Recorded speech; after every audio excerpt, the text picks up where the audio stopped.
Hello, students. Today we will discuss the story The Night Train at Deoli by the famous writer Ruskin Bond. Ruskin Bond was born in Kasoli in 1934. He has written over 100 short stories, essays, novels, and books for children. His collection of short stories include The Night Train at Deoli and other stories. Time stops at Shamli and our trees still grow in Dehra. Ruskin Bond received the Sahitya Akademi Award for English Writing in India in 1992. For Bond, life is not about dramatic and monotonous incident, but of tranquility lost and regained, of love and romance and nature, where time is the catalyst of change. The short story The Night Train at Deoli is a sweet tale of unrequited adolescent love. The story begins with when I was at college, I used to spend my summer vacations in Dara at my grandmother's place. I would leave the plains early in May and return late in July. Deoli was a small station about 30 miles from Dera. It marked the beginning of the heavy jungles of the Indian Tarai. The train would reach Deoli at about 5 in the morning when the station would be dimly lit with electric bulbs and oil lamps, and the jungle across the railway tracks would just be visible in the faint light of dawn. Deoli had only one platform, an office for the station master, and a waiting room. The platform boasted a tea stall, a fruit vendor, and a few stray dogs. Not much else, because the train stopped there for only 10 minutes before rushing on into the forest. Why it stopped at Deoli, I don't know. Nothing ever happened there. Nobody got off the train and nobody got in. There were never any coolies on the platform, but the train would halt there a full 10 minutes, and then a bell would sound. The guard would blow his whistle, and presently Deoli would be left behind and forgotten. I used to wonder what happened in Deoli behind the station walls. I always felt sorry for the lonely platform and for the place that nobody wanted to visit. I decided the one day I would get off the train at Deoli and spend the day there just to please the town. Now, the writer tells about when he was 18 years and he was visiting his grandmother, and the night train stopped at Deoli. A girl came down the platform selling baskets. It was a cold morning, and the girl had a shawl thrown across her shoulders. Her feet were bare and clothes were old, but she was a young girl, walking gracefully and with dignity.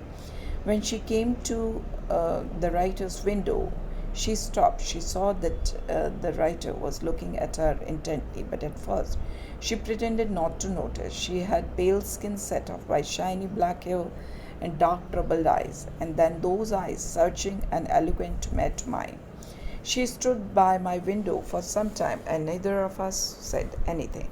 But when she moved on, I found myself leaving my seat and going to the carriage door. I stood waiting on the platform, looking the other way. I walked across to the tea stall.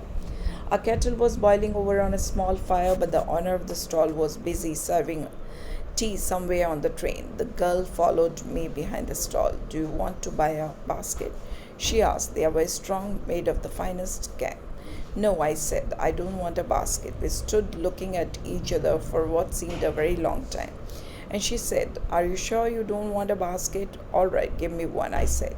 I took the one on top and gave her a rupee, hardly daring to touch her fingers.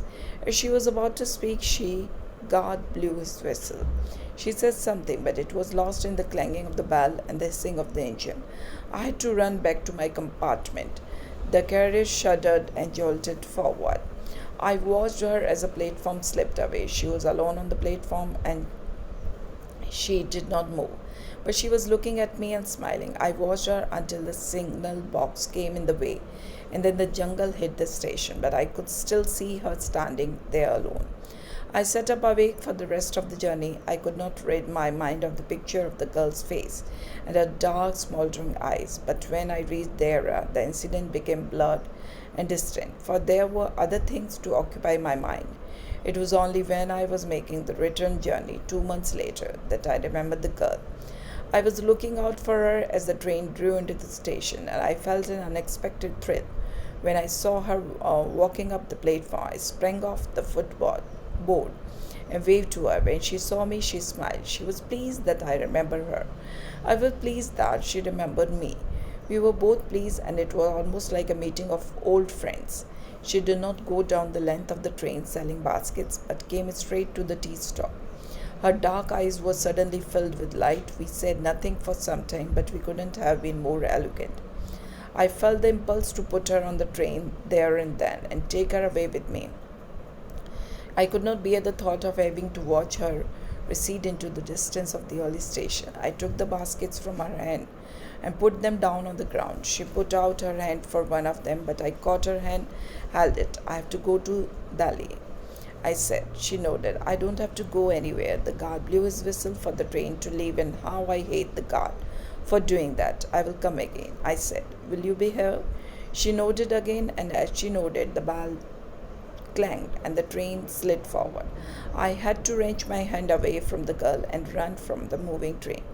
This time I did not forget her. She was with me for the remainder of the journey and for long after. All that year she was a bright living thing, and when the college term finished, I packed in haste and left her there earlier than usual. My grandmother would be pleased at my eagerness to see her.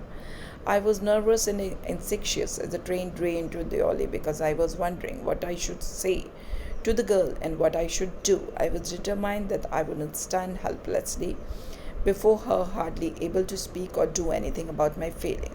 The train came to Deoli. I looked up and down the platform, but I couldn't see the girl anywhere. I opened the door and stepped off the footboard. I was deeply disappointed and overcome by a sense of foreboding. I felt I had to do something, so I ran up to the station master and said, Do you know the girl who used to sell baskets here? No, I don't, said the station master. You would better get on the train if you don't want to be left behind. But I paced up and down the platform, stared over the railings at the station yard. All I saw was a mango tree and a dusty road leading into the jungle. Where did the road go? The train was moving out of the station, and I had to run up the platform and jump for the door of my compartment. Then, as the train gathered speed and rushed through the forest, I sat brooding in front of the window. What could I do about finding a girl I had seen only twice, who had hardly spoken to me, about whom I knew nothing, absolutely nothing, but for whom I felt a tenderness and responsibility that I had never felt before?